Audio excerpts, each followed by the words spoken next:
میں عمران خان کی تعریف اس لیے کرتا ہوں کہ وہ تعریف کے قابل ہے اور غلطیاں ہر انسان میں ہوتی ہیں.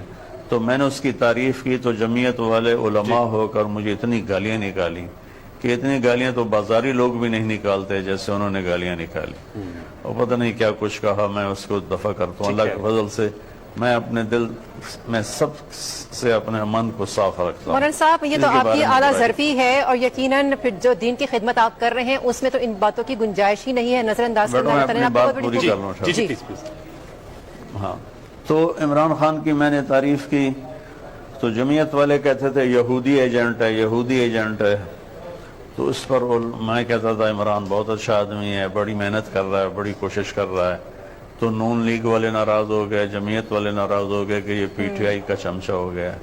اللہ کے فضل سے میں نے ان کے پاس چمچے سے کوئی ایک آدھ مٹھائی کا ٹکڑا تو کھایا ہے.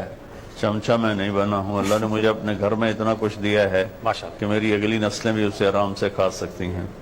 تو اتنی تکلیف ہوتی ہے. اپنے دکھری رگ پہ ہاتھ رکھ دیا کہ چلو عام لوگ تو گالیاں نکالتے ہیں. پچھلی دعا میں عمران خان صاحب کے لیے دعا کروائی تو اس پر جمعیت والے اور نون لیگ والے اس قدر بدتمیز ہوئے کہ میری دعا کا بھی مذاق اڑایا. اور کسی نے کالم بھی لکھا کہ وہ دعا کم تھی قصیدہ زیادہ تھا. تو ہمارے لوگوں میں نہ شعور ہے, نہ علم ہے, نہ ادراک ہے.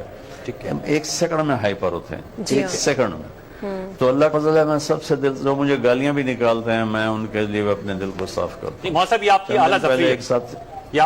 چند دن پہلے ایک ساتھی نے مجھے فون پہ اتنی سنائی کہ مجھے 50 سال میں کبھی کسی نے اتنی بدتمیزی کے ساتھ کسی نے بات نہیں کی جتنی اس نے کی. اور اللہ کی قسم اس کے کبریائی کی قسم میرے دل میں اس کے لیے ایک رائی کے برابر کوئی میل نہیں.